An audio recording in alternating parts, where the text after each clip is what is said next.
messieurs de la presse, bonsoir. En cette avant-dernière soirée de l'année 2025, nous voulons donc commencer par vous présenter nos voeux les meilleurs dans vos rédactions et dans vos familles respectives et vous remercier pour la disponibilité dont vous avez fait montre durant l'année qui s'est achevée dans l'accompagnement de l'action du gouvernement spécifiquement pour ce qui concerne la redevabilité. Et ce soir, dans la droite ligne des rendez-vous que nous avons régulièrement pris, nous revenons au-devant de vous pour cette fois-ci, dans la suite évidemment des exercices que nous avons commencés à Washington. D'abord pour vous présenter ces documents, j'espère que vous l'avez déjà, tout savoir sur les accords de Washington. C'est une compilation de 3 textes. Il vous souviendra que le 27 juin 2025, la ministre d'État, ministre des Affaires étrangères, avait signé avec ses homologues rwandais et américains l'accord de paix avec le Rwanda. Dans la suite, il y a l'accord qui crée, ou le texte qui crée le cadre d'intégration économique régionale. C'est ce cadre qui va être créé lorsqu'on aura exécuté de manière satisfaisante le CONOP, ça veut dire lorsque les troupes rwandaises auront quitté le territoire national. Mais à Washington, lorsque nous y étions le 4 décembre dernier avec le président de la République, il ne s'agissait pas que de la dimension, j'allais dire, bilatérale ou trilatérale entre la RDC, le Rwanda et les États-Unis, mais il y avait aussi une dimension, et non de moindre, la dimension bilatérale. Et ce soir, Monsieur le Vice-Premier ministre, je vous remercie. Nous allons revenir spécifiquement sur ce qui a été fait au plan bilatéral, parce que vous étiez au cœur des discussions de l'accord de partenariat stratégique entre la RDC et les États-Unis. C'est que certains avaient appelé deal, mais les termes consacrés, c'est celui-là. Et j'espère que vous tous, parce que les textes sont publics depuis le soir de leur signature, je présume que vous ne donnez pas raison à ceux qui pensent que s'il faut cacher des choses aux Noirs ou aux Africains, entre guillemets, il faut le mettre dans un livre. L'exhortation que nous vous avons donnée depuis les débuts de cet exercice, c'est de vous dire qu'il faut lire l'accord pour que vous puissiez bien comprendre avec vos propres yeux, vos propres mots, ce qui est écrit. Et donc ce soir, nous avons le privilège de recevoir le vice-premier ministre, ministre Daniel Mukoko Samba de l'économie. Vous avez été dans les discussions qui ont permis justement qu'on arrive à cet accord de partenariat stratégique avec les États-Unis. Je rappelle que cet accord a été assorti d'un mémorandum sur la sécurité et que nous sommes parmi les principaux ou parmi les 5 pays africains qui ont une relation privilégiée ou partenaire stratégique avec le gouvernement américain. Et ce soir, nous voulons, et comme vous êtes professeur d'université, dans un exercice de pédagogie, que vous puissiez nous présenter spécifiquement cet accord de partenariat stratégique, ces grandes lignes, et pourquoi on a commencé, depuis la signature de cet accord, une nouvelle histoire économique entre la République démocratique du Congo et les États-Unis d'Amérique. Monsieur le vice-premier ministre. Merci beaucoup. Merci, monsieur le ministre, de me donner cette occasion. Je pense que cet exercice que nous avons commencé à Washington, le soir même de la signature de cet accord, il est évident qu'il y a un besoin que nous puissions le continuer, que nous puissions mieux vulgariser les documents qui ont été signés. Nous parlons ce soir des documents qui ont été signés entre la République démocratique du Congo et les États-Unis d'Amérique. Nous ne parlons pas des documents qui avaient été signés ce même 4 décembre entre la République démocratique du Congo et le Rwanda. Donc il s'agit de 2 documents qui ont été signés entre les USA et la RDC. Le premier, c'est l'accord de partenariat stratégique signé du côté américain par le secrétaire d'État Rubio et du côté congolais par moi-même. Et puis un deuxième document, un mémorandum d'entente sur des questions de sécurité qui a également été signé du côté américain par le secrétaire d'État Rubio et du côté congolais par Madame la ministre d'État, ministre des Affaires étrangères, Thérèse Kaikwamba.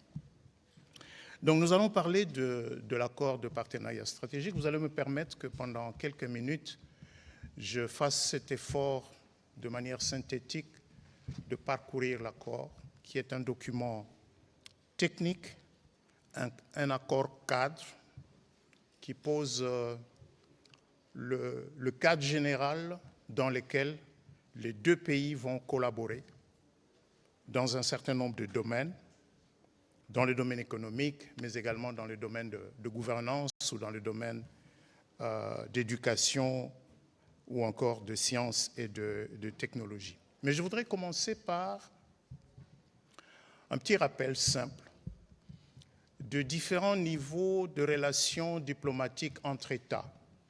Je ne suis pas un spécialiste des relations internationales, je ne suis pas un politologue, mais nous savons tous qu'entre États, on peut avoir des relations diplomatiques formelles, deux États qui se reconnaissent l'un l'autre, échangent d'ambassadeurs, mais ils peuvent passer à un autre niveau avec une coopération bilatérale, avec des accords sectoriels dans différents domaines. On peut aussi avoir entre États des relations de coopération privilégiée. Et après ce niveau-là vient le niveau de partenariat stratégique. Le partenariat stratégique, ça signifie deux États qui partagent une vision commune de moyen et long terme. Deux États qui estiment que leurs intérêts de long terme sont tellement liés qu'ils ont intérêt à cheminer ensemble. Évidemment, on met en place à ce moment-là des mécanismes institutionnels de suivi. Entre la République démocratique du Congo et les États-Unis d'Amérique, nous avons des relations diplomatiques anciennes. Nous avions un texte qui date de août 1984. Et c'est un texte qui définissait le cadre d'encouragement et de protection des investissements entre les deux pays. Ce qu'on a fait le 4 décembre, c'est qu'on est passé d'un niveau de relations de coopération bilatérale à un niveau de partenariat stratégique. J'aimerais vous lire le premier alinéa de l'article 3 de ce document. Les États-Unis reconnaissent la République démocratique du Congo comme un partenaire stratégique des États-Unis d'Amérique, en reconnaissance de la profondeur et de l'importance de la relation bilatérale, ainsi que de l'engagement commun des parties, c'est-à-dire des deux États, à promouvoir la paix, la stabilité et le développement économique. Notre pays, la République démocratique du Congo, a donc rejoint le club très restreint des pays africains à qui le gouvernement américain a reconnu un statut de partenaire stratégique. Les autres pays, c'est le Kenya, c'est le Maroc. On peut aussi citer l'Égypte, même si dans le cas de l'Égypte, il n'existe pas un document signé entre les deux États. Et dans ce cadre, les deux États ont convenu d'explorer des domaines de collaboration dans le domaine économique et commercial, dans le domaine de la sécurité et de la défense, c'est ce qui a donné lieu à la signature de ce mémorandum d'entente, dans le domaine de la coopération scientifique, technologique et éducative, ainsi que de la coopération institutionnelle et en matière de gouvernance. Alors, le texte qui a été signé n'est pas un deal, ce n'est pas un contrat. Ce n'est pas un document qui dit A va céder à B ceci contre non. C'est un texte qui pose le cadre de cette coopération renforcée dans le domaine économique, dans le domaine commercial, dans le domaine de la gouvernance et dans bien d'autres domaines. 18 articles, très techniques, 18 articles, 2 annexes. Il n'y a pas d'autres annexes que ces deux-là. Et les 2 annexes, d'ailleurs, sont des annexes très techniques. Il y a une annexe qui définit les termes et un autre document annexe qui définit les critères d'éligibilité d'une certaine catégorie de projets. Alors, qu'est-ce qu'il y a dans ce document? Puisqu'il s'agit d'un partenariat stratégique, puisqu'on s'est mis d'accord sur les domaines dans lesquels nous allons collaborer, et vous allez vous dire, mais pourquoi les États-Unis ont choisi la RDC pour en faire un partenaire stratégique? On sait tous qu'il y a des aspects géopolitiques. Notre pays regorge bien sûr de ressources naturelles, notamment des métaux critiques dont les pays développés ont besoin pour maintenir leur niveau de développement économique, leur niveau de développement industriel, mais également pour maintenir leur technologie militaire à la pointe dans un contexte de rivalité entre superpuissances comme on le sait bien. Ça, c'est le besoin sécuritaire du côté américain, un accès aux métaux critiques. La RDC a également des besoins sécuritaires.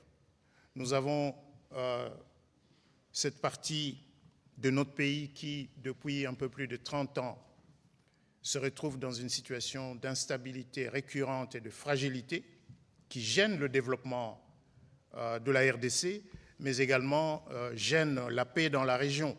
Et donc nous avons également des intérêts à avoir un partenaire qui peut renforcer la sécurité, la paix de la RDC et de la région.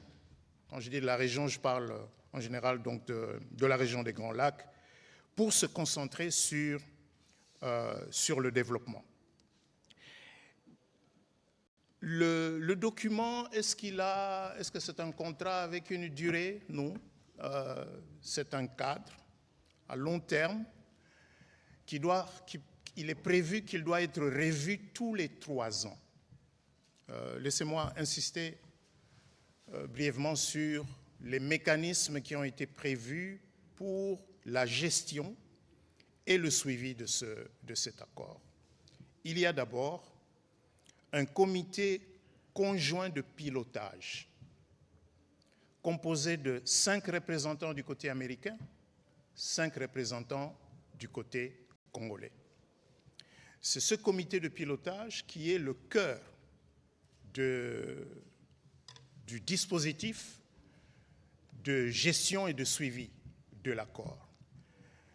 Ce comité, évidemment, les représentants de chaque parti prendront les directives de leur gouvernement. Du côté américain, vous avez le département d'État, le département du Trésor, le département du Commerce et 2 autres agences fédérales américaines. Et les États-Unis nous ont déjà transmis les noms des 5 personnes qui vont représenter les États-Unis dans ce comité conjoint de pilotage. Du côté congolais, c'est le ministère de l'économie, le ministère des Affaires étrangères, le ministère des Finances, le ministère des Mines et la présidence de la République. Le 22 décembre dernier, la RDC a aussi communiqué les noms des 5 personnes qui vont représenter la RDC au sein de ce comité de pilotage. Ces 5 personnes, c'est le ministre des Finances, Madame la ministre d'État, ministre des Affaires étrangères, Monsieur le ministre des Mines, un représentant de la présidence, il s'agit du coordonnateur de l'ARCOMS, et votre serviteur, donc moi-même, le ministre de l'économie. Et chaque parti désigne un coprésident, parce qu'il n'y a pas de président et vice-président, il y a 2 coprésidents. Du côté américain, le coprésident, c'est le représentant du département d'État, et du côté congolais, le coprésident, c'est le ministre précédent. Dans ces cas, ce sera le ministre de l'économie que je suis, qui va donc co-présider avec le représentant du département d'État américain ce comité de pilotage. Et ce comité de pilotage s'est réuni 2 fois l'an et dispose d'un cahier de charges, d'un certain nombre donc de choses qui doivent se faire au niveau de ce comité de pilotage. Ça, c'est le premier élément. Un deuxième élément, c'est un forum de coopération bilatérale qui doit être organisé tous les 2 ans pour discuter de grandes questions de coopération entre nos 2 pays, au vu du contexte bilatéral, mais également au vu du contexte régional et du contexte mondial. Et je parlais de la revue tous les 3 ans. Donc, tous les 3 ans, nous allons revoir cet accord, peut-être pour en améliorer certains éléments, en amender d'autres. Et si un jour, une des parties choisit de sortir de cet accord, l'accord a prévu que dans ces cas, il faut par écrit donner préavis à l'autre. Et le préavis est d'une durée de 5 ans. Donc si vous voulez sortir d'un accord, on ne peut pas sortir d'un accord de partenariat stratégique où vous êtes engagé à long terme en donnant un préavis de 3 mois ou en donnant un préavis de 6 mois. Parce qu'entre-temps, vous aurez engagé un certain nombre de grands projets que vous allez réaliser ensemble et que vous allez suivre ensemble. Donc voilà ce qu'il y a dans ce document. Maintenant, le document, laissez-moi encore revenir sur le contenu de la coopération, le contenu du partenariat stratégique. Il y a 4 composantes: coopération économique et commerciale, coopération en matière de sécurité et de défense, coopération scientifique, technologique et éducative, incluant les échanges, la formation et les initiatives de renforcement des capacités, et coopération institutionnelle et en matière de gouvernance, incluant les réformes judiciaires, les mesures de lutte contre la corruption et le renforcement des capacités de l'administration publique. Voilà les 4 composantes. La deuxième composante, défense et sécurité, comme je l'indiquais tout à l'heure, est prévue dans un mémorandum d'entente distinct de ce document.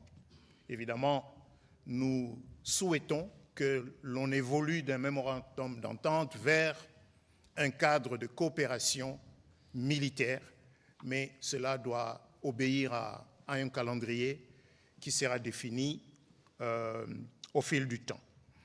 Dans le document dont il est question ici, l'accent est mis sur la coopération économique et commerciale et sur la coopération institutionnelle et en matière de gouvernance. Et en clair, si d'un côté, il y a des intérêts américains, notamment l'accès aux métaux critiques dont les États-Unis ont besoin, de l'autre côté, il y a également des intérêts de la RDC. Les intérêts de la RDC, c'est l'industrialisation et notamment la transformation locale de nos minéraux et le tout dans le strict respect des lois de notre pays. Le document n'est pas uniquement centré sur les ressources minières. Au contraire, la lecture est plus large parce qu'on parle d'industrialisation, mais pour industrialiser la RDC, il faut un peu plus d'électricité.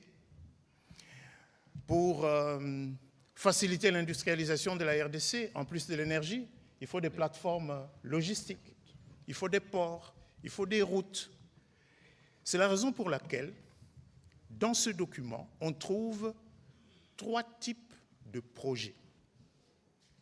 Il n'y a pas une liste de projets dans le document tel quel, mais il y a 3 catégories de projets. Je vais commencer par la catégorie de projets qui nous concerne au plus haut point, nous, Congolais. c'est l'article 6. J'espère que je ne me trompe pas.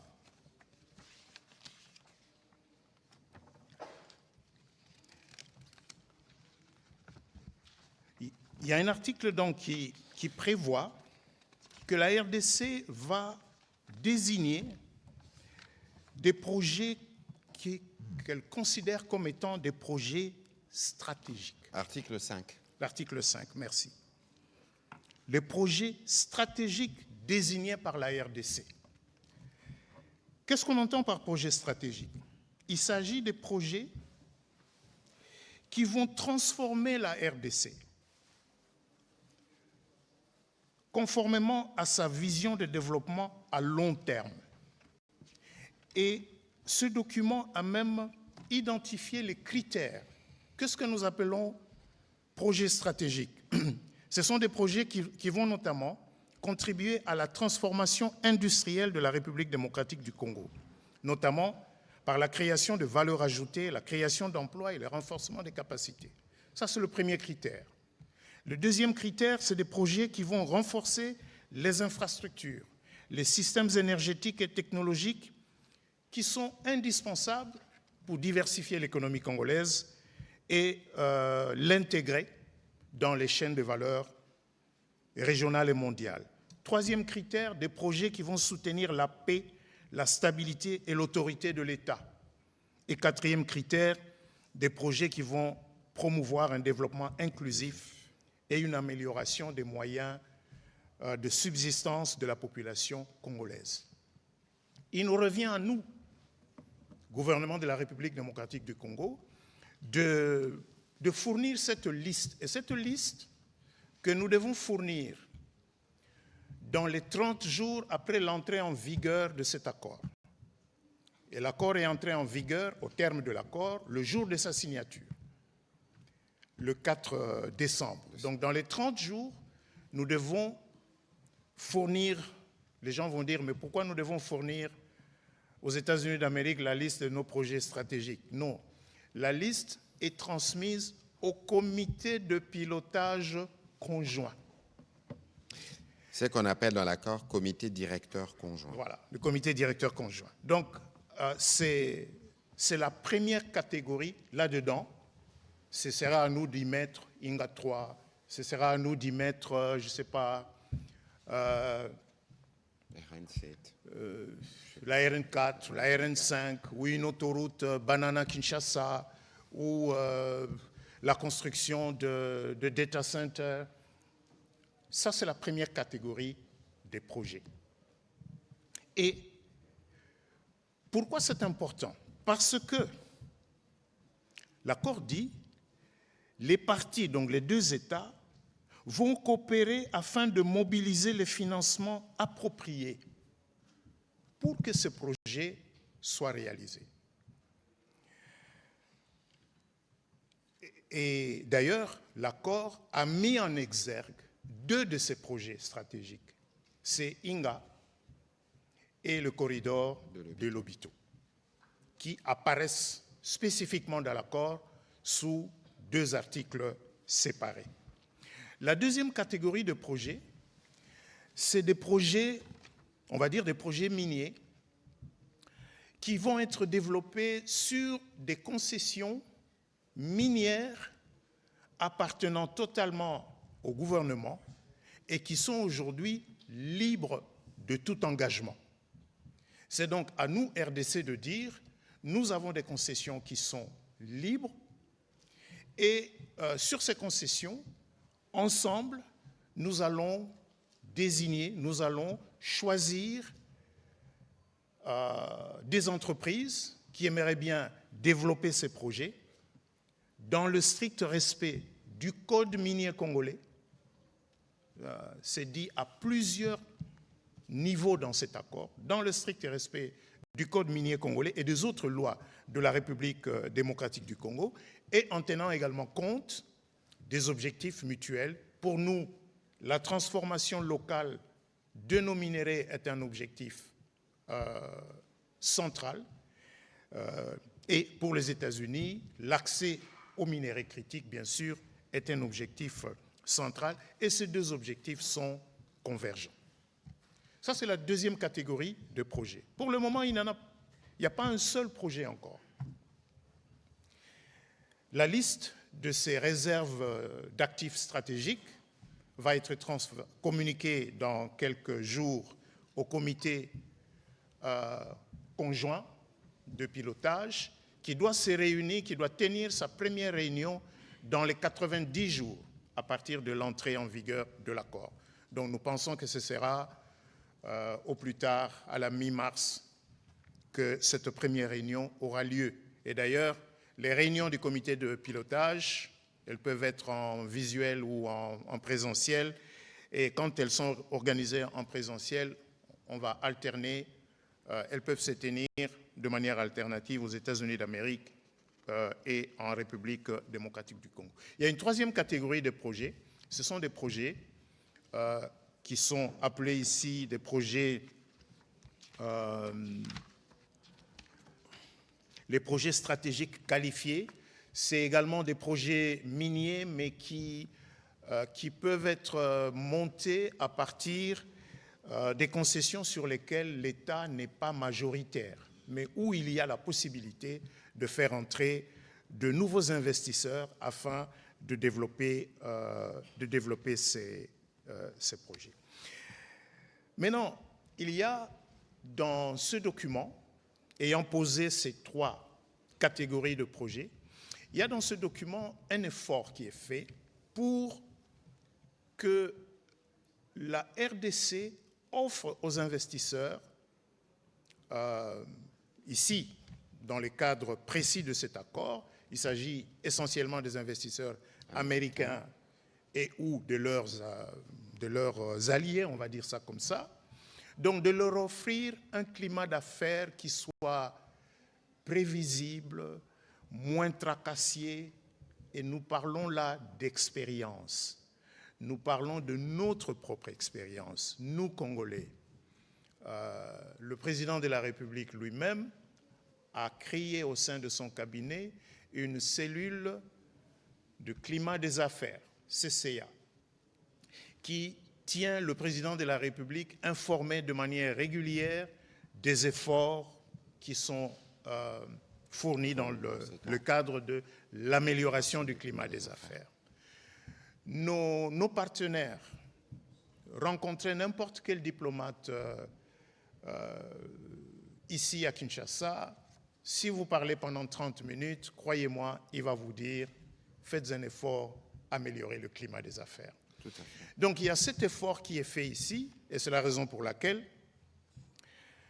nous avons tenu à ce que cet accord ne contienne pas de traitement particulier, d'incitation fiscale ou quoi que ce soit qui soit accordé par l'accord. Ce traitement ne peut être accordé que par les lois. Et la loi centrale qui a été choisie pour servir de cadre légal aux investissements dans les trois catégories de projets que je viens de citer, c'est la loi de 2014, de janvier 2014, qui est une loi qui avait été votée pour servir de cadre légal au fameux programme sino-congolais. Mais on ne peut pas faire une loi uniquement pour un partenaire. Nous avons donc pris l'engagement d'amender cette loi dans les 12 mois. Nous allons amender cette loi pour que cette loi serve de cadre unique,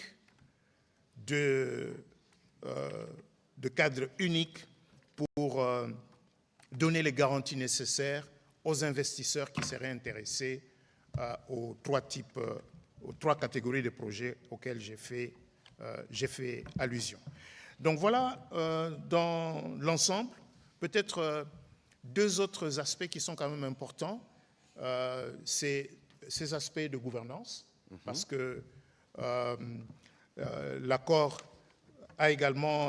prévoit également une assistance technique et un appui à la gouvernance dans le cadre de la lutte contre la corruption, de renforcement des capacités de l'administration publique, de la même manière que l'accord prévoit tout un article pour régler la question épineuse de l'exploitation minière artisanale et à petite échelle. Vous avez suivi il y a quelques jours, le ministre de Mines a pris un arrêté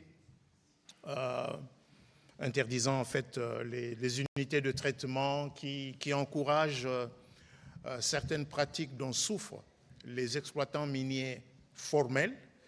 Il y a énormément d'efforts à faire pour que la mine artisanale, l'exploitation minière artisanale, ne soit pas un foyer d'insécurité pour les investisseurs formels, ne soit pas non plus un foyer de prolifération des groupes armés et de financement de certaines activités, on peut dire, terroristes. Donc voilà ce qu'il y a dans l'accord. Et puis, l'interprétation, les dispositions techniques, comme je vous l'ai dit, c'est un cadre général qui peut être modifié sur la base du travail que fera le comité conjoint le comité directeur conjoint. Le comité conjoint, ainsi que le mécanisme donc de suivi. Voilà ce qu'il y a dans l'accord. Il n'y a pas une liste de mines qui aurait été cédée. Il n'y a pas un contrat qui aurait été signé avec tel ou tel investisseur. Les investisseurs viendront lorsque le comité va commencer son travail et que des projets auront été identifiés et qu'ensemble, Américains et Congolais, nous irons à la recherche de bons investisseurs. Peut-être un mot alors, Monsieur le Vice-Premier ministre, sur le cadre fiscal, parce que là aussi, c'est un des points sur lequel vous avez discuté avec la partie américaine. Justement, sur le cadre fiscal... à l'article 12. L'article 12, voilà, c'est justement l'article 12. Vous savez, dans les négociations, bon, on peut en parler aujourd'hui, initialement, cet article 12 était plus long. Et il contenait un ensemble de facilités douanières, fiscales et réglementaires que la partie américaine demandait. Et il y avait même une annexe avec une longue liste d'éléments. Cette annexe a été supprimée. Ce que nous avons convenu, c'est que cette question-là sera réglée dans la loi à laquelle je fais allusion, et nous avons pris l'engagement d'amender cette loi dans les 12 mois. Mais au moins, l'accord, le texte a retenu les préoccupations principales de la partie américaine et qui, on peut le comprendre facilement, qui résulte de ce que les investisseurs américains déjà présents en RDC, il n'y a pas que, surtout dans les secteurs miniers, expriment comme préoccupation. Par exemple, les retards dans le remboursement de la TVA remboursable. La loi dit qu'il faut la rembourser dans les 30 jours. Aujourd'hui, on est à quelques milliards de dollars qui ne sont pas remboursés de manière régulière. Donc, ils ont indiqué des éléments sur lesquels ils aimeraient voir du progrès. Et ce progrès ne prend pas forme dans l'accord, il prendra forme dans la loi que nous allons amender. Nous espérons pouvoir introduire ce projet de loi amendant la loi de 2014 à la session de mars 2026. Merci beaucoup, Monsieur le Vice-Premier ministre, pour cette économie que vous avez fait de cet accord. Évidemment, je rappelle que l'accord a été publié le jour même de la signature, le 4 décembre. Donc, il est consultable à la fois sur le site du département d'État, mais aussi sur le site, par exemple, du ministère de la Communication et des Médias, parce que nous sommes dans une dynamique où nous n'avons, Monsieur le Vice-Premier ministre, absolument rien à cacher. Et donc, il est important que les uns et les autres qui nous suivent fassent l'exercice de lire. Le vice-premier ministre sera évidemment disponible pour d'autres types d'exercices dans les universités, dans les églises, pour être en mesure d'expliquer le bien fondé de cet accord qui, en réalité, profitera aux générations futures parce que la mise en œuvre prendra le temps que cela requiert. Donc, Monsieur le vice-premier ministre, acceptez donc qu'on ouvre la partie des questions-réponses. Je souhaiterais que nous puissions être dans le sujet. parce que la question, elle est éminemment technique. Il est important qu'à travers les mots et que vos questions permettent d'éclairer non pas seulement votre lanterne, mais la lanterne de ceux qui nous suivent aussi à la maison. On va commencer la série des questions avec M. Marlon Kachamou, puis sera suivi de M. Eric Izami.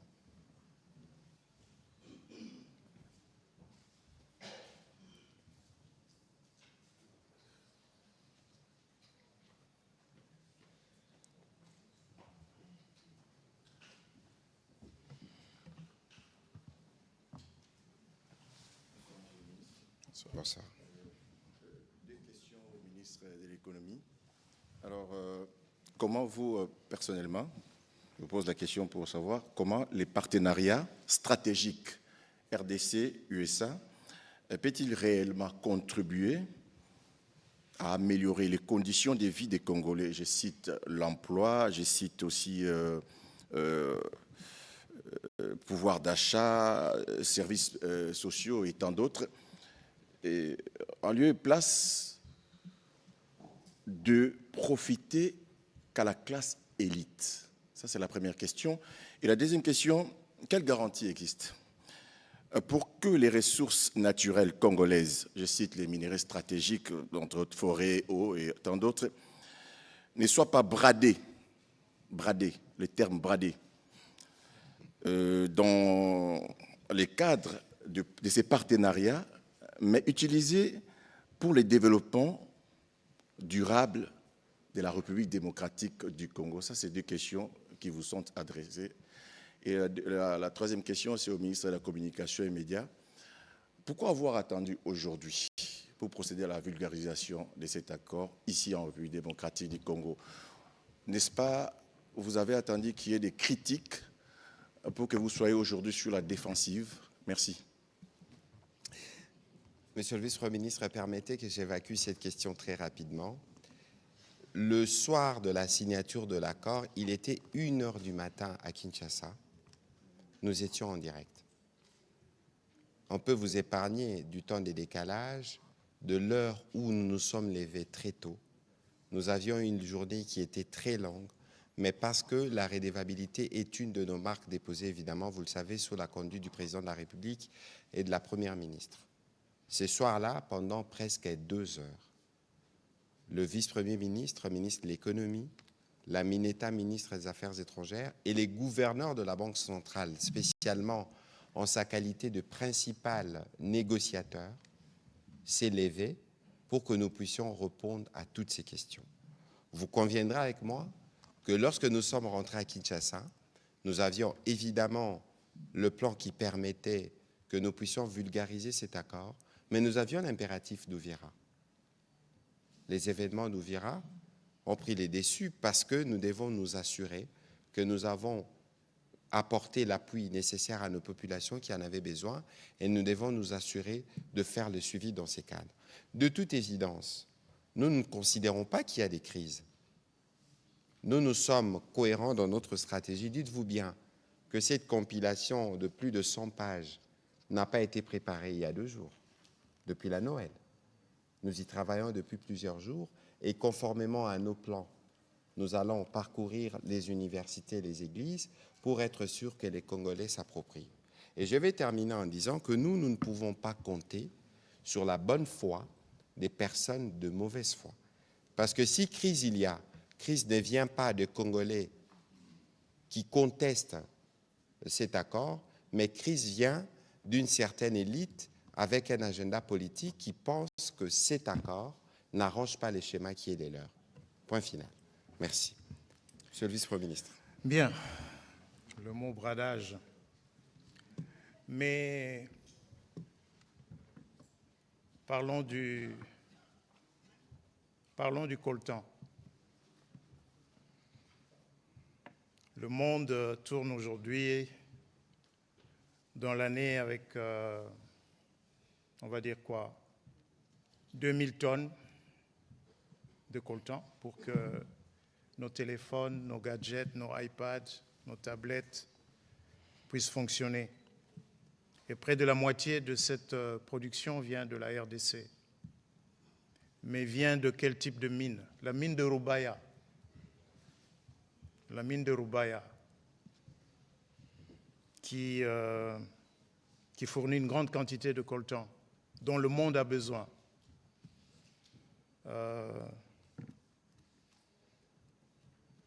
Est-ce qu'on va continuer à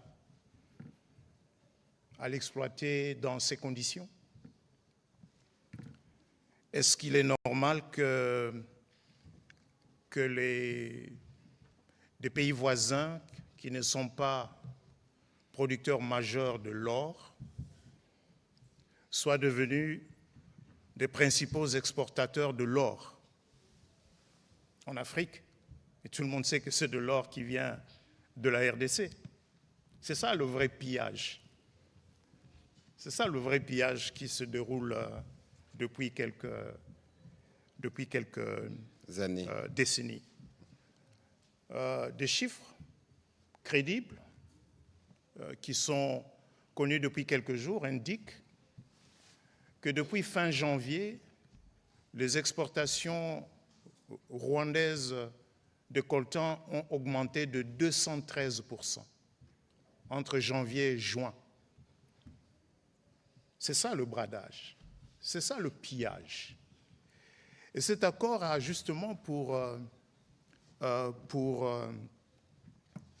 objectif de mettre un terme à ce pillage en remplaçant le régime actuel de prédation auquel se livrent certains acteurs de la région par un régime où il y a des vrais investisseurs dans des mines sérieuses, dans des mines qui respectent toutes les normes. Voilà, je pense qu'il faut vraiment, sur cette question, ne lançons pas la pierre sur, je ne sais pas, le gouvernement ou le pouvoir politique en disant qu'ils veulent brader. Regardons ce qui se passe actuellement.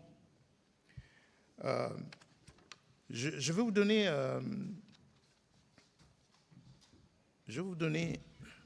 les éléments d'un autre article, l'article 11. Et dans cet article, vous trouvez la convergence entre les intérêts des États-Unis, je rappelle ces intérêts, c'est l'accès aux minéraux critiques, et il est dit dans cet article que les parties envisageront la mise en place d'une réserve stratégique de minéraux située sur les territoires de la République démocratique du Congo. Prenons le cobalt. Nous venons de démontrer... C'est l'article 11. Nous venons de démontrer que c'est bien la RDC qui fournit 70% du cobalt mondial. On l'a démontré comment? En février de cette année, on a suspendu les exportations. Les prix du cobalt qui ne cessaient pas de baisser depuis 2 ans, on avait atteint combien? 20 000 $ la tonne. Dans la semaine qui avait suivi cette mesure, le prix s'est relevé de près de 20%. Aujourd'hui, on est à 52 000 $ la tonne. Mais est-ce que nous, RDC, est-ce que nous avons des stocks de cobalt pour pouvoir peser? Chez nous, en RDC, non. Ces stocks sont constitués ailleurs. Ici, on prévoit notamment de mettre en place une réserve stratégique de certains minéraux, notamment le cobalt est d'ailleurs cité ici particulièrement. Qui est une ressource stratégique. Qui est une ressource stratégique pour toutes les nations industrielles et pour toutes les armées du monde. Donc, loin de faire du bradage, au contraire, cet accord vise à formaliser l'exploitation minière.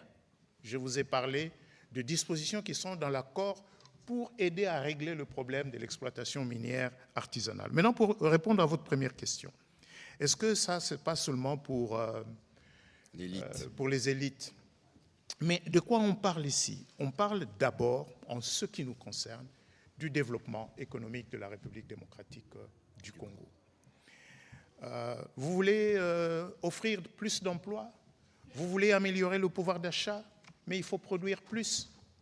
Bien, produire plus signifie qu'il faut investir dans les infrastructures. Produire plus signifie qu'il faut produire plus d'énergie. C'est cela que l'accord vise. Maintenant, vous allez me dire, est-ce qu'on avait besoin des Américains pour le faire? Pourquoi nous ne le faisons pas nous-mêmes? Est-ce que nous sommes le seul pays au monde qui choisit de coopérer avec un autre État sur la base du contexte actuel, reconnaissons-le, qui est un contexte de fragilité en ce qui nous concerne? Est-ce qu'il n'y a pas eu un accord de partenariat stratégique entre les États-Unis d'Amérique et le Japon au sortir de la Deuxième Guerre mondiale afin d'aider le Japon à devenir la puissance économique qu'il est devenu? Est-ce qu'il n'y a pas eu un accord de partenariat stratégique entre les États-Unis d'Amérique et la Corée du Sud pour qu'au sortir de la guerre de Corée, la Corée du Sud sorte du statut de pays à faible revenu et devienne une puissance économique? Nous ne disons pas que c'est les États-Unis d'Amérique qui vont venir développer la RDC. Ce n'est pas ça qui est dit. D'ailleurs, où est-ce que vous avez vu un État qui va développer un autre État? Ça n'existe pas. Mais un État, à un moment donné de son histoire, peut avoir besoin de tirer profit d'une relation particulière avec un autre État, plus fort, dans ce cas-ci, plus fort économiquement, plus fort militairement, mais plus fort aussi sur la sphère internationale. Et nous en avons besoin. Ce n'est pas pour les 2-3 ans à venir. Non. Il s'agit ici, laissez-moi répéter ce que j'ai dit en ce qui concerne un statut de partenariat stratégique, il s'agit du moyen long terme. On ne parle pas de 2-3 ans à venir, on parle des dizaines d'années à venir. Voilà, les personnes de mauvaise foi ne voient pas le bradage en cours avec ce qui se passe à Roubaïa parce qu'ils n'ont même pas osé prononcer un petit mot à ces propos. Monsieur Eric Izabi, s'il vous plaît. Merci de la parole. Monsieur le ministre, Monsieur le vice-premier ministre, ministre en charge de l'économie nationale, vous avez bien fait que de mentionner et clairement dire que les Américains d'un côté ont besoin d'accéder aux minerais stratégiques et nous, de l'autre côté, on a besoin de vivre en paix. Alors la question c'est de quelle manière cette coopération sécuritaire entre la RDC et les États-Unis d'Amérique peut-elle aider à restaurer la paix véritable? Et surtout, que ça ne puisse pas aller jusqu'à porter atteinte à notre souveraineté nationale vis-à-vis des États-Unis, et ils sont déjà puissants. Nous sommes plutôt perçus comme des leaders en devenir, et nous n'aurions pas voulu vivre une sorte d'ingérence répétitive de la part de ceux qui sont déjà réputés puissants. Et le ministre Mouyaya a également bien fait que de marteler que la marque déposée de votre gouvernement, c'est de pouvoir revenir au devant de la population pour rendre compte la redevabilité. Et la question, c'est de savoir comment la transparence, la redevabilité, seront-elles assurées dans ces accords signés avec les Américains, notamment, pour que notre population sache, étape après étape, comment est-ce que nous évoluons, quels sont les engagements pris et lesquels sont respectés sur le terrain. Parce qu'on sait aussi que les grandes puissances, généralement, ils ont la capacité de faire, parfois de refuser de faire, parfois de faire faire, ou parfois aussi d'empêcher de faire. Monsieur le vice-premier ministre. Bien, je pense que je comprends bien cette préoccupation en disant oui, pourquoi nous, les États-Unis sont trop puissants, si nous concluons quelque chose avec eux, ça doit nécessairement être à leur avantage et donc à nos dépens. Laissez-moi vous rappeler, je vais revenir à l'exemple du Japon que j'ai donné tout à l'heure.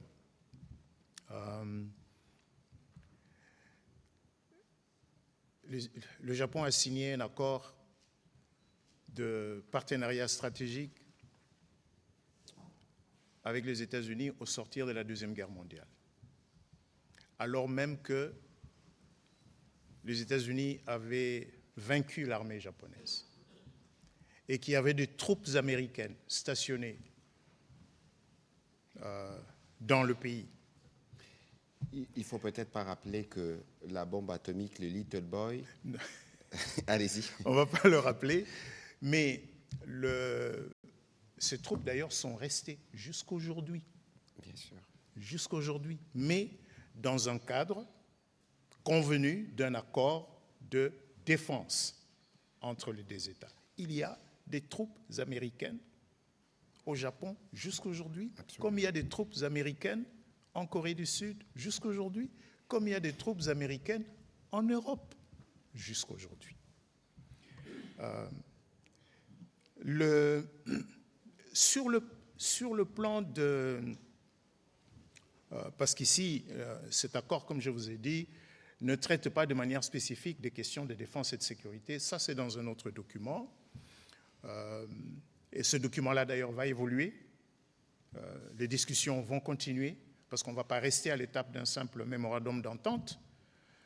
Il faudra qu'à un moment donné, on passe à un autre stade d'une vraie coopération dans le domaine militaire. Mais pour revenir ici à ce dont nous parlons, le minerai, souveraineté. Si vous lisez les articles 7, les articles 6 et les articles 7, l'article 6 définit les comités conjoints de pilotage et il dit notamment, et puis il définit le rôle que ce comité va jouer. C'est là que les grandes décisions se prendront. Mais nous qui allons représenter la RDC dans ce comité, encore que l'accord dit qu'on peut changer aussi. Hein. Donc là, on a communiqué des noms, mais demain, le gouvernement congolais ou le gouvernement américain peut désigner une autre personne en remplacement de... Mais pour le moment, en tout cas, les 10 noms ont été communiqués. Mais nous, on n'est pas, nous 5 là, on n'est pas la RDC pour aller décider au nom de la RDC de ce qu'il faudra ou il ne faudra pas faire. Les orientations, nous les prendrons du gouvernement. Et l'article 7 définit le processus d'investissement de manière précise. Quelle doit être la période de négociation? Comment on conclut? Qu'est-ce que par exemple, pour qu'une proposition soumise par une personne alignée soit approuvée par la RDC, elle devra démontrer, donc la RDC, les représentants de la RDC au sein de ce comité auront la possibilité de dire ça nous approuvons, ça nous n'approuvons pas. Et un élément important que je dois souligner, c'est que l'article 6 dit clairement que le comité conjoint de pilotage prend ses décisions par consensus. En cas d'absence de consensus, la question sera portée au niveau supérieur des représentants des partis. Aucune décision ne pourra être adoptée tant qu'un consensus n'aura pas été atteint. Donc, on discute. S'il y a un accord, évidemment, s'il y a un accord, ça signifie que nous, les représentants de la RDC, nous aurons obtenu les orientations des plus hautes autorités du pays pour dire voilà la position que vous allez défendre. Mais s'il n'y a pas un accord, aucune décision n'est prise et les deux parties s'en réfèrent. Ça veut dire que les Américains ne viendront pas nous imposer. Ils ne viendront pas imposer. Dire, voilà ce que nous voulons, les Américains, aux dépens des Congolais. Et laissez-moi revenir une fois encore. Qui dit statut de partenariat stratégique dans la relation entre deux États dit fondamentalement respect mutuel. C'est la raison pour laquelle, dans un accord de partenariat stratégique, on prévoit des mécanismes institutionnels de suivi. Et c'est ce qui a été fait ici. Parce qu'on a même décrit de manière précise comment les décisions doivent être prises. Quels sont les délais de négociation pour éviter que ça traîne trop en longueur ou qu'il y ait de blocages venant d'une partie ou de l'autre. Voilà.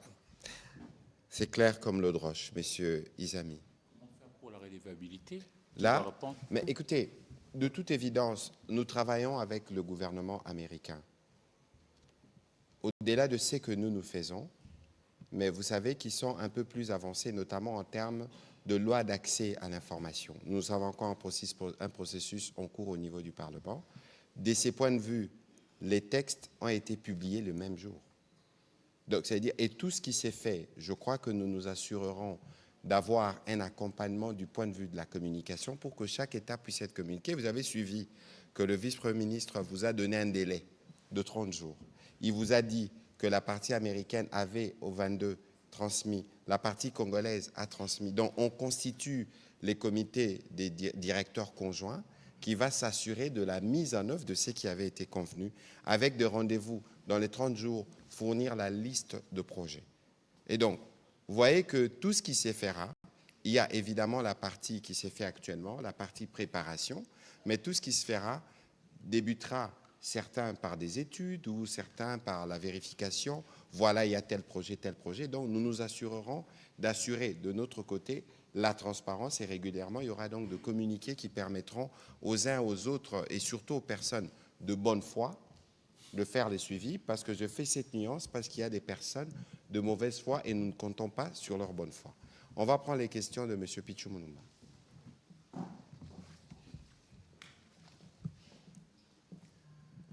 Et puis ce sera Amédée et on va aller un peu plus rapidement. Deux questions, Monsieur le Vice-Premier ministre.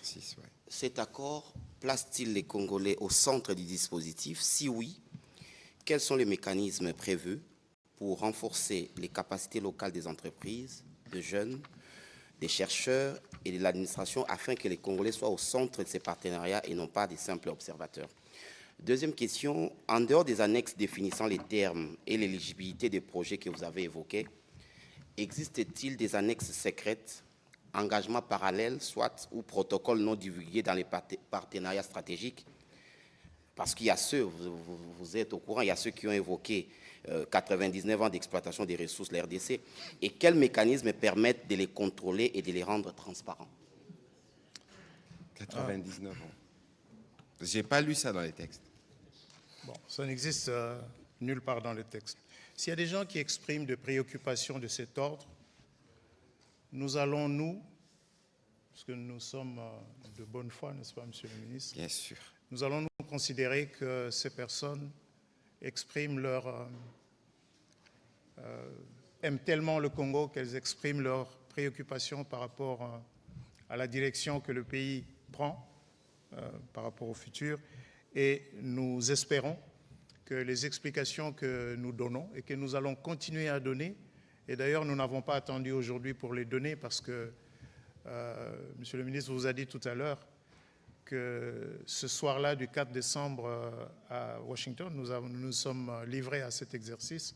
Et croyez-moi, nous avions peu dormi, nous avions eu une journée longue, nous tenions à peine sur nos jambes pendant cet exercice. Quelle annexe secrète pourrait-il y avoir dans un accord cadre de coopération au niveau stratégique entre deux États? Il n'y en a pas.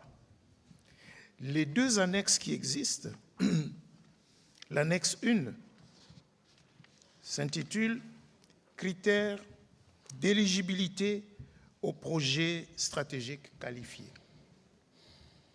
C'est une annexe très technique. L'annexe 2, c'est les définitions. Qu'est-ce qu'on entend par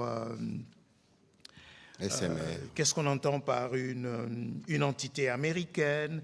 Qu'est-ce qu'on entend par une personne alignée? Qu'est-ce qu'on entend par une nation couverte? Ça, c'est...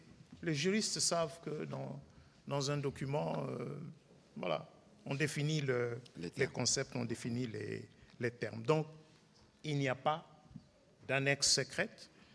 Le vrai travail, il va commencer dans quelques semaines. Maintenant que le comité est constitué, première semaine du mois de janvier, la liste des projets stratégiques désignés par la RDC et la liste des réserves d'actifs stratégiques sera communiquée par la partie congolaise au comité de pilotage, au comité conjoint, ce qui va donner lieu à la convocation de la première réunion. C'est là que nous allons nous mettre d'accord de la manière dont nous allons travailler. On ne parle pas encore de mine A, on ne parle pas encore de concessions minières B, il n'y a rien dans ce document. Ça, c'est des étapes qui vont venir après. Quant à votre première question,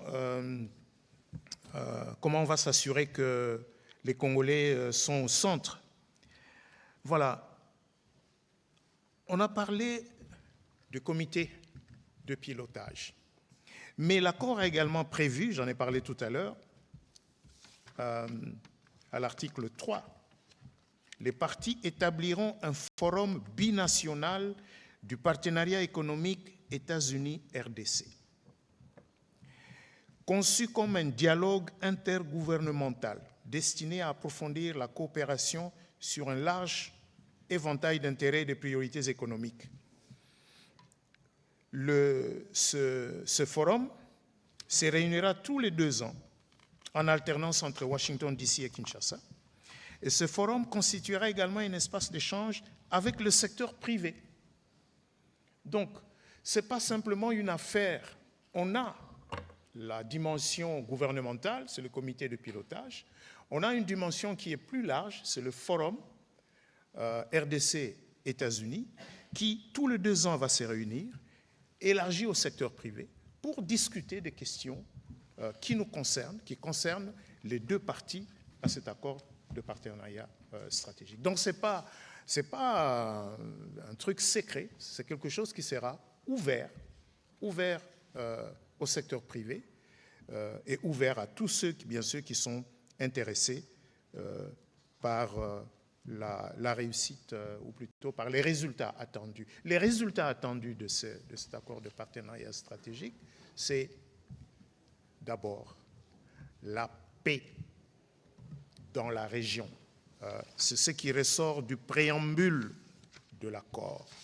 Dans le préambule de l'accord, la paix dans la région, la sécurité, la défense de l'intégrité territoriale de la RDC, et bien sûr, le développement économique de la RDC.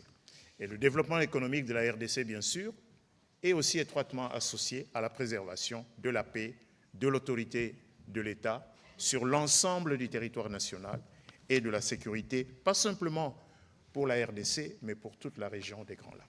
Alors, je veux compléter le vice-premier ministre en lisant à l'article 3, statut de partenaire stratégique à partir du point 2. Il est dit, dans le cas de ces partenariats stratégiques, les parties ont l'intention d'explorer les domaines de coopération suivantes. Coopération économique, avec un accent particulier lié aux minerais critiques, à l'énergie, aux infrastructures, aux initiatives technologiques, à la valorisation et à l'industrialisation. Coopération en matière de sécurité et de défense, conformément aux lois nationales applicables à la politique américaine, aux obligations internationales et de la stabilité et de l'autorité étatique à travers la RDC. Coopération scientifique, technologique et éducative, notamment en lien avec les échanges, la formation et les initiatives de renforcement de capacités, et des coopérations institutionnelles de gouvernance, notamment en ce qui concerne les réformes judiciaires, les mesures anticorruption et les capacités de l'administration publique. Si je dois m'arrêter au point C, quel contenu vous donnez ? Coopération scientifique, technologique et éducative. Ça veut dire que dans le cadre de ces partenariats stratégiques, on ne parlera pas que de mines. On a en face de nous un professeur des universités, on parlera de coopération universitaire, de coopération scientifique. Ça veut dire que le point central de cet accord, c'est pour un Congolais qui vit dans un territoire sécurisé et stable, pour un Congolais qui peut être évidemment formé, pour un Congolais qui a des opportunités d'emploi. Et donc, en somme, dans cet accord avec les Américains, ils viendront, dans le cadre de la coopération que nous avons établie, nous appuyer pour restaurer la sécurité telle que nous l'avions dit, mais aussi développer. On ne peut pas parler des développements sans formation. On ne peut pas penser faire de l'énergie pour les industries sans passer faire de l'industrie, de l'énergie pour améliorer les quotidiens de Congolais. Donc, il n'y a pas une seule chose qui a été écrite ici qui ne tienne pas compte de l'intérêt du Congolais en premier. Alors, on va prendre les questions de M. Amédée Moirabou. On terminera la série en français par Gardi Diana et on prendra les questions de Jimmy Mukendi pour terminer. Allez-y, s'il vous plaît. Amédée Moirabou pour le compte de finances entreprises. J'ai deux questions pour le VPM à l'économie. La première question, Monsieur le VPM, que répondez-vous à ceux qui considèrent ces partenariats stratégiques entre la RDC et les États-Unis comme étant déséquilibrés et qui se demandent si notre pays, la République démocratique du Congo, dispose-t-elle des options pour défendre ses intérêts? Par exemple, dans le cas de... Est-ce que la RDC peut engager une renégociation de ces accords? Est-ce que la RDC dispose de sa pleine souveraineté pour diversifier ses partenaires? Voilà, ça c'est la première question. La deuxième question, Monsieur le VPM, de nombreuses expériences post-conflit montrent que la paix et la prospérité ne sont durables que s'ils sont accompagnés des investissements massifs et continus dans les capitales humains. Dans le cadre de cet accord RDC-USA, quels sont les engagements prévus, budgétisés pour financer les capitales humains congolais, de manière à ce que la sécurité qu'on attend qui va advenir de la mise en œuvre de ces accords puisse permettre à ce qu'il y ait de l'expertise congolaise et ne puisse pas permettre qu'il y ait une prolongation de l'expertise étrangère. Voilà. Merci bien. Je pense que je vais peut-être commencer par votre dernière question. Vous avez raison, oui, que le renforcement du capital humain est un élément important pour une sortie durable d'une situation de crise, une situation de conflit. Mais une fois encore, et quand vous dites qu'est-ce qu'il y a là de budgétisé, une fois encore, vous sortez de la nature de ce texte. Il n'y a dans ce texte aucun chiffre. Il n'y a dans ce texte aucune évocation d'un investissement d'autant de milliards. Je répète, ce texte pose le cadre de collaboration. Les projets, je vous donne l'exemple, nous allons communiquer au comité de conjoint dans quelques jours la liste des projets stratégiques désignés par la RDC. Quand nous parlons de projets stratégiques, c'est clairement défini dans le document. Il ne s'agit pas d'aller réparer, réhabiliter une route, non. Il s'agit de projets qui vont, de manière durable, transformer les structures économiques et, bien sûr, les structures sociales de la RDC. Vous prenez un projet comme Inga 3. Est-ce que vous pensez... pourquoi entre 2012, 2013 et 2017, 2018, pourquoi il y a eu cette succession de projets cimentiers dans le Congo central? Pourquoi est-ce qu'on a eu comme ça, en quelques années, en effet, 3 nouvelles cimenteries, je pense 3, il y a même eu une 4e. PPC. Pourquoi? Simco. Parce qu'à ce moment-là, les investisseurs avaient misé sur le démarrage de Inga 3, n'est-ce pas? Qui allait être le principal consommateur du ciment. Aujourd'hui, ces usines tournent largement en dessous de leur capacité installée, attendant des grands projets.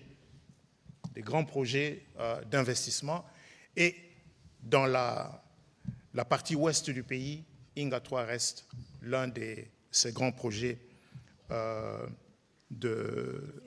structurants. Maintenant, faire Inga 3 sans penser à tous les métiers que la phase de construction de Inga 3 va appeler.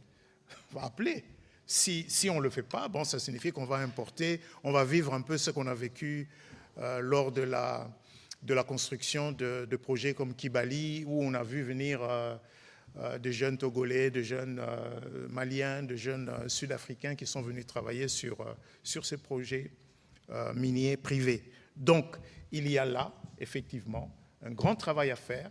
Ce travail va se faire. La partie congolaise, bien sûr, mettra sur la table. Ce n'est pas pour rien que vous aurez noté que le gouvernement, enfin le président de la République insiste beaucoup sur la formation professionnelle, parce qu'il est évident que tous ces projets structurants vont avoir besoin d'une main-d'œuvre que nous n'avons pas nécessairement aujourd'hui, qu'il va falloir bien sûr former. Donc je pense que cette question va bien être... Alors la question sur... l'accord n'est pas déséquilibré. L'organe qui va proposer les décisions, qui va dire, OK, là nous sommes d'accord, ça va se faire, c'est un organe paritaire. 5 représentants américains, 5 représentants congolais. Les décisions se prennent par consensus. Quand il n'y a pas consensus, chaque parti se réfère à ces... Donc nous allons nous tourner vers Madame la Première ministre, Son Excellence Monsieur le Président de la République, pour arbitrer de manière à ce qu'on puisse trouver. Donc, quand c'est prévu ainsi, comment est-ce que nous allons nous laisser écraser par la partie américaine? Je répète, qui dit partenariat stratégique dit vision commune à moyen et long terme. Est-ce qu'il est dans l'intérêt des États-Unis d'Amérique de voir une RDC qui est moins fragile, qui met un terme à l'instabilité dans la partie est du pays, où on ne parle plus des groupes armés, où on ne parle plus de minerais de sang, où on ne parle plus d'activités minières artisanales qui financent les groupes armés. Est-ce que c'est dans leur intérêt? Oui, c'est dans leur intérêt. Pourquoi c'est dans leur intérêt? Parce que les produits miniers dont ils ont besoin, il faut que ce soit des produits qui ne soient pas entachés de sang, il faut que ce soit des produits miniers qui sortent des exploitations formelles avec lesquelles on a des contrats de long terme sécurisant la chaîne d'approvisionnement. Est-ce que c'est dans notre intérêt d'avoir des chaînes de valeur partant de la mine où le minerai est extrait, transformé, transporté vers les marchés occidentaux, créant de la valeur sur le territoire congolais, créant des emplois sur le territoire congolais? C'est ça que nous recherchons. La conjugaison, la convergence de ces intérêts implique respect mutuel dans la prise de décision, dans le montage des projets. Par exemple, aujourd'hui,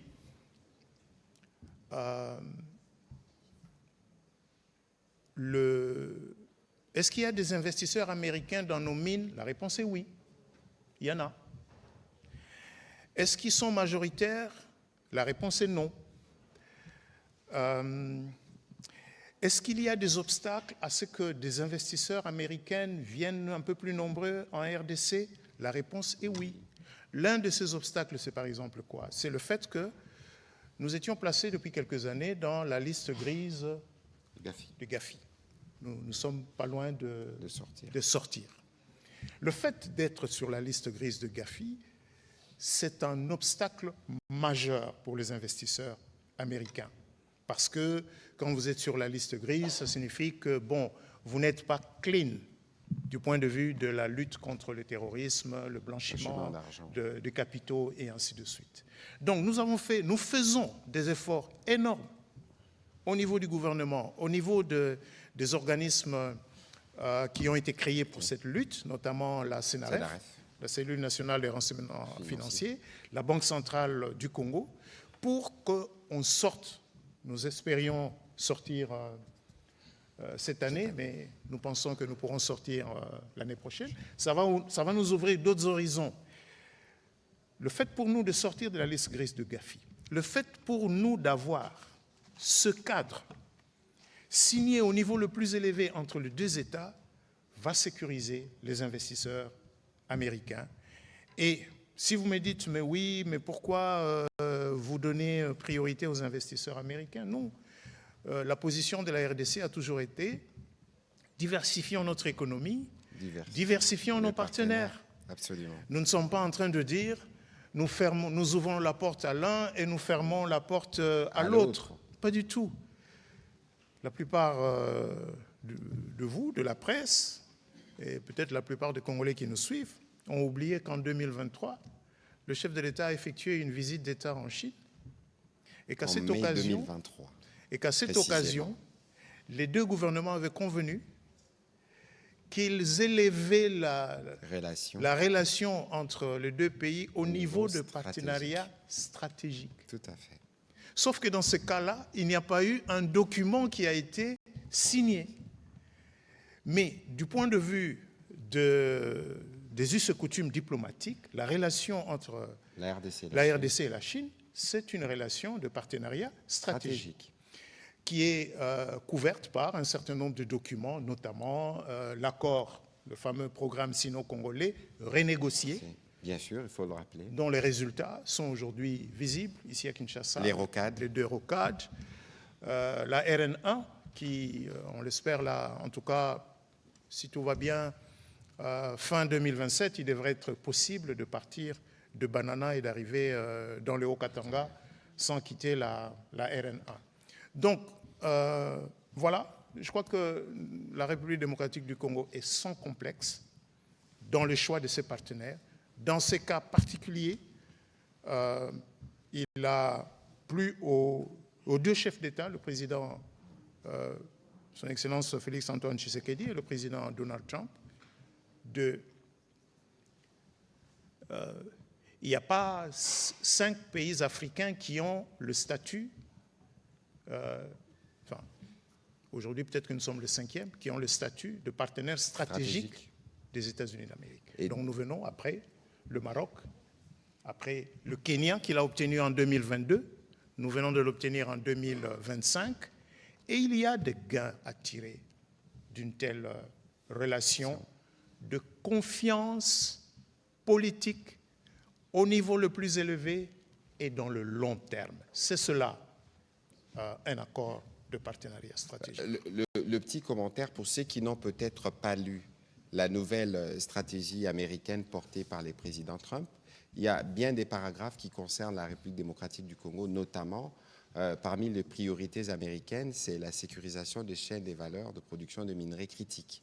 Et donc aujourd'hui, le vice-premier ministre vous parlait notamment du cobalt et ses différentes utilisations. Je pense que les Américains, de ces points de vue, sont particulièrement intéressés. On va prendre Gardidiana, s'il vous plaît, très rapidement, parce que nous devons terminer avec une question à Lingala, s'il vous plaît. Merci, Monsieur le Ministre. J'ai juste 2 questions, mais je crois que je vais également demander au VPM de quitter un peu la pédagogie, parce que cette assistance va également suivre le match, donc si vous pouvez le faire de manière directe, ça nous aiderait. Dans la première question, c'est, vous avez parlé du comité directeur de pilotage, mais j'ai senti un rôle d'arbitrage. Dites-nous qui décide réellement sur le projet stratégique et les débouchés des matières stratégiques, par principe de souveraineté. Et aussi, au regard de la préférence américaine, réputée très exigeante, mais aussi fort de leur position ascendante, nous on est peut-être en position de faiblesse, est-ce qu'avons-nous encore notre droit de veto? Et si c'est le cas, démontrez-le nous, noir sur blanc par l'accord. La deuxième question, c'est de l'ordre de la forme, quels sont le préalable, mais également le perspective du côté congolais pour suffisamment profiter de cet accord, contrairement aux accords évoqués précédemment. Ce qui ressort de ce document, c'est justement cette volonté fortement exprimée par la partie américaine pendant les négociations de faire en sorte que la RDC offre un cadre d'investissement qui soit plus lisible, plus transparent, plus prédictible, que lorsqu'on a signé, on sait à quoi s'attendre et on s'est développé le projet de manière... C'est la raison pour laquelle, par exemple, ici, à l'article, vous allez encore dire, j'ai fait de la pédagogie, mais je pense que ce que nous avons convenu avec le ministre de la Communication et des Médias, c'est vraiment de faire de la pédagogie pour qu'on ne fasse pas dire à cet accord ce qu'il n'a pas dit. N'est-ce pas? Donc il y a des délais, par exemple des délais de négociation qui sont prévus. Évidemment, les délais de négociation, c'est entre, pour ce qui concerne les réserves d'actifs stratégiques. Quand on dit réserves d'actifs stratégiques, ça signifie que la concession concernée est on va dire, de plein droit dans le giron de la propriété publique. Et que donc, nous pouvons négocier, soit une entreprise publique, dans notre cas la GECAMIN, soit le gouvernement à travers certains de ces organismes qui négocient avec les investisseurs potentiels. Le texte donc prévoit des délais pour que les négociations soient bien encadrées et qu'en cas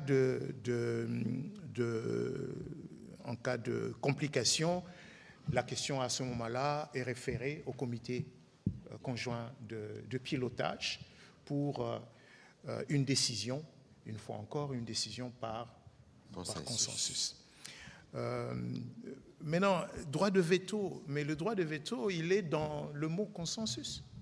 Parce que s'il n'y a pas consensus, même si la partie américaine dit « nous, c'est ça qu'on veut, nous voulons que sur cette mine, ce soit telle société », mais s'il n'y a pas consensus, il n'y a pas de décision.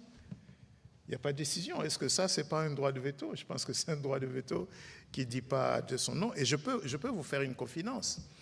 Dans le couloir, c'est-à-dire de manière informelle, après la signature, dans nos échanges avec des officiels américains, moi personnellement, j'ai entendu des officiels américains de haut rang dire « nous vous en prions,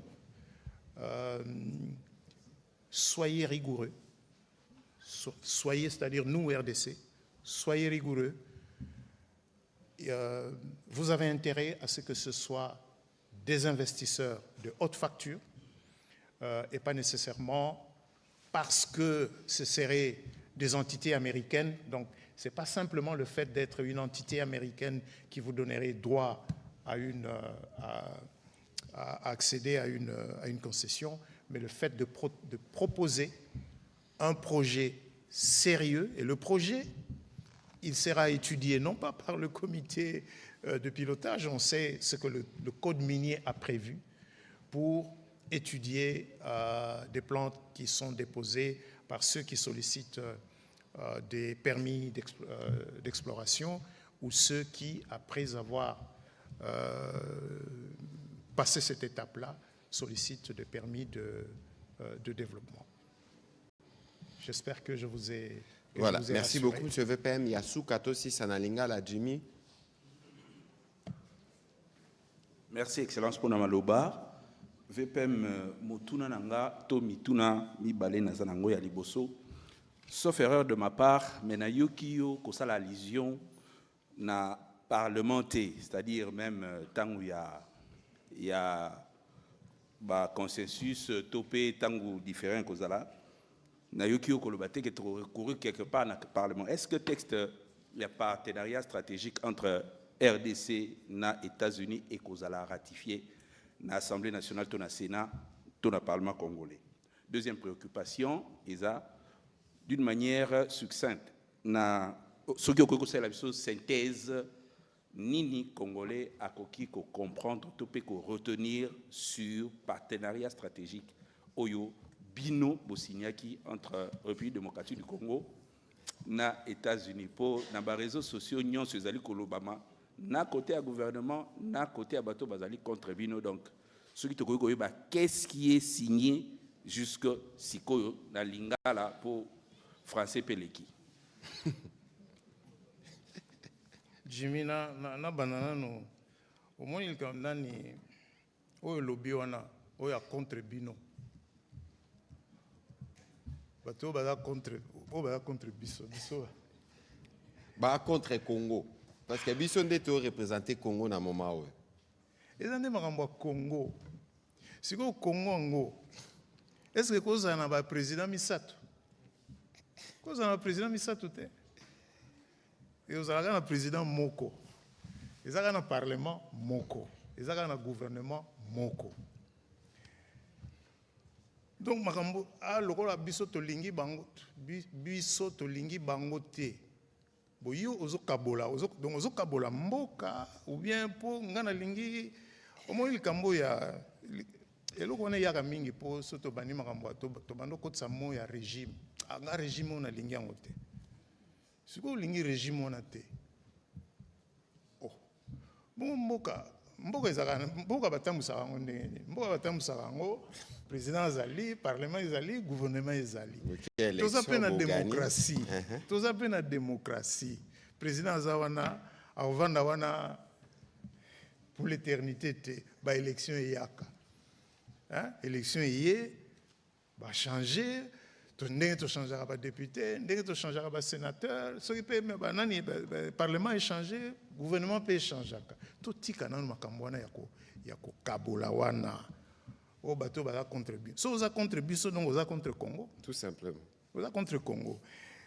Et puisqu'on parle de ça, dans zongela na question na mutuna na yo ya liboso ya parlement wana. So tali ndenge eloko oyo ndenge to signer en boye ezolakisa bien ndenge constitution et prévoit eza biloko fwe kende ezwa valeur nango penza par la ratification procédure ezali prévue na constitution. Bon, so on me mis un débat, non, il faut d'abord que nous ayons un parlement, ce qui est parlement, nous signer, tant que tu ratifies le traité, l'accord des dons au 100 millions de banques mondiales. Non, ils allaient pour signer nous. Après, il y a un débat. Il y a un débat. Projet de loi de ratification, le gouvernement a déposé dans le Parlement, le Parlement a débattre, a voté, le président a ratifié. Nous avons une procédure, na AWP, to lobby bien, na katia wa lobby, procédure ya ko amender Zali. Tous les 3 ans, les Américains n'ont pas de na to lobby awa. Donc, soki mukolo oyo, document yo kende na parlement pour un débat. Soki parlement lobby, bon, bosignaki mais biso to monique place na place il faut bongisa. Parlement aussi a recommandation. La recommandation au moment de l'évaluation. Au moment de l'évaluation, le texte n'est pas figé. Il y a bibliothèque, il y a couranté. Tu commis bien que tu coquille ko bongisa. Tu coquille ko corriger. Tu coquille ko amender. Comment mi bien awa. Comment mi benza. Donc, procédure parlementaire est au Salema et au Salema en temps utile. Dans le mois de mars. D'ailleurs, le gouvernement a un bon paquet législatif dans le mois de mars. Il y a la loi rectificative des finances, il y a la Babiloko, dans le domaine de l'agriculture, au gouvernement Zobongisapo. Et quand le mois de session en mars, il y a une session il y a malade. Je pense avoir répondu. Hein? Oui, merci. Mais moi, résumé.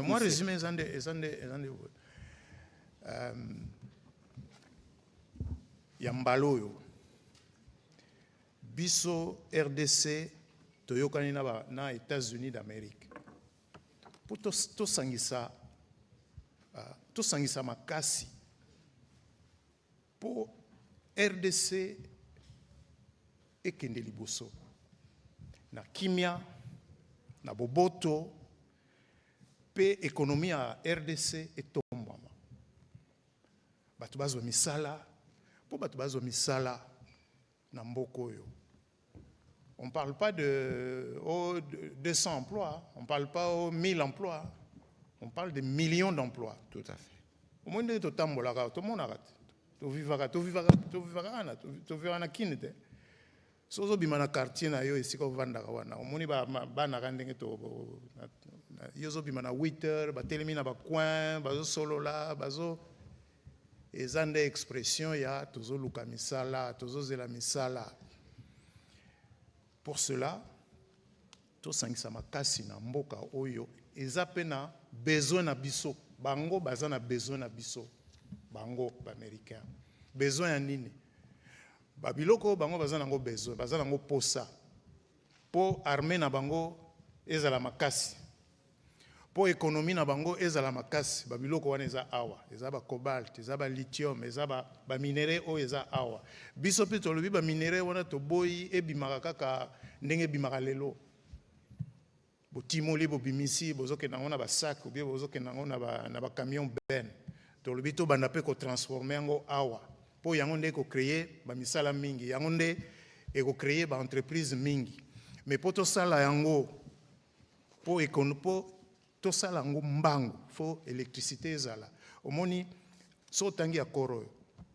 Omi tuna mais pona nini ba bimisi inga, ba sala yango mais parce que c'est là le grand inga yango nde projet oyo e ko changer RDC. Tout à fait.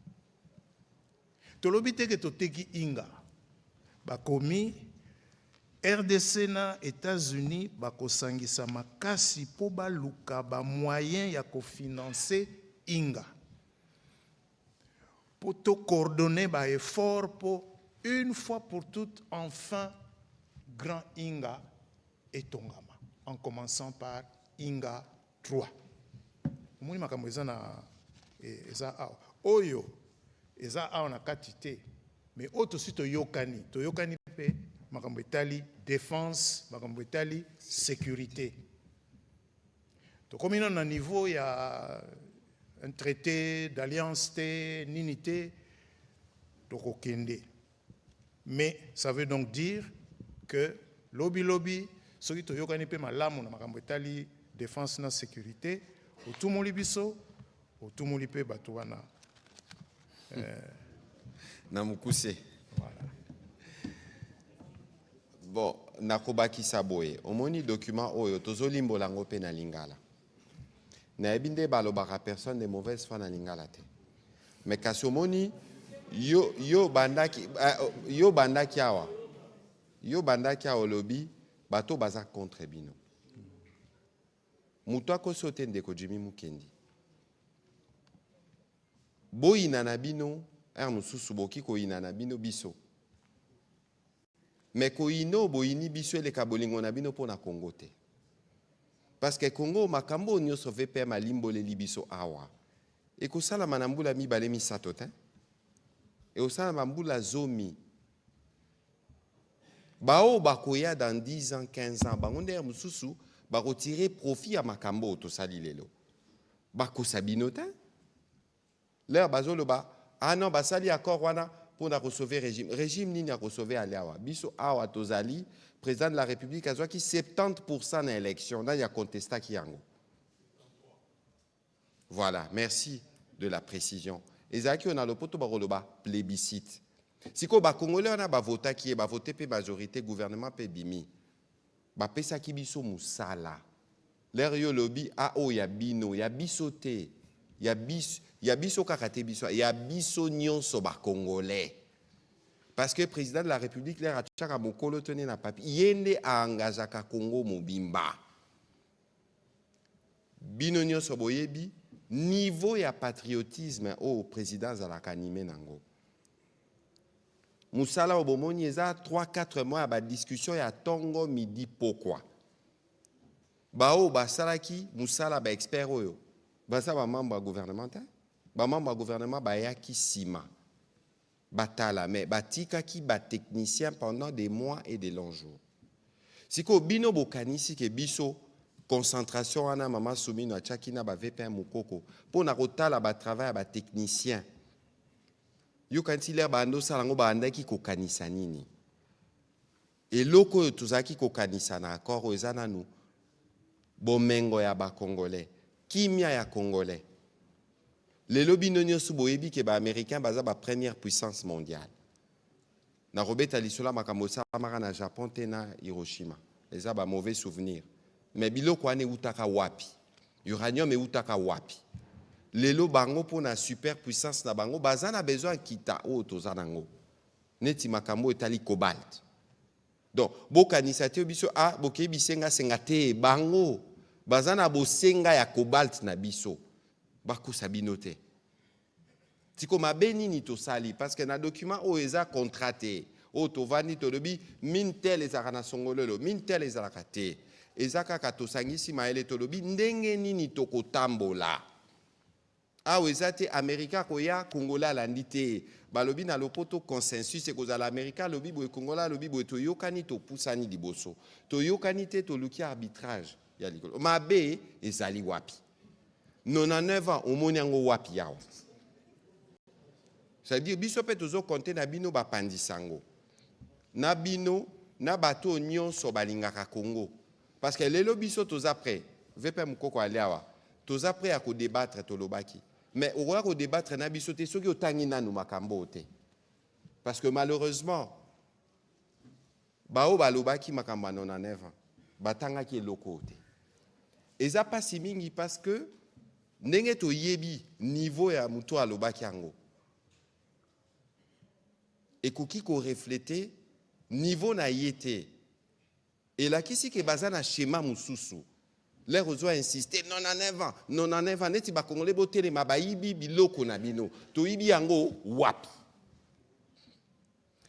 mais babosani koloba ke ba Rwanda ndenge baza ko se développer bazo yi bankita ya Congo mais kasi babi ah bayamba ki biso bia ba pesa ki biso kutu na otozaki nango nani abeti mabe so photo sola na lingala ndeko Jimmy bana Congo bo fungola misu biso to koya na ba commune tokokenda ba université pona ko limbola parce que ba congolais o misusu ya kasumbale sa songololo bangonde ba kozwa misala ba congolais ba ko ya sima bangonde ba ko bénéficier pleinement na makambo salami awa.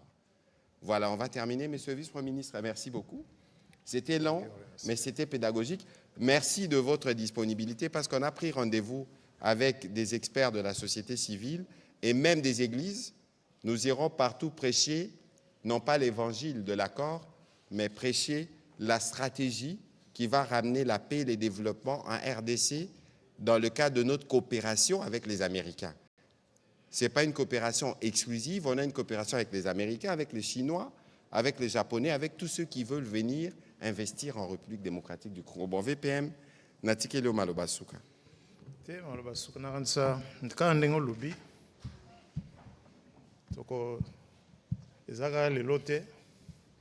Nous allons continuer à vulgariser, expliquer, mais aussi écouter.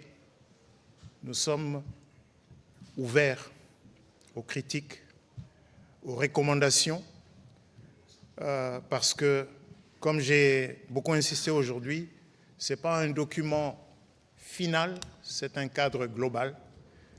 Ce cadre global qui va permettre des discussions futures.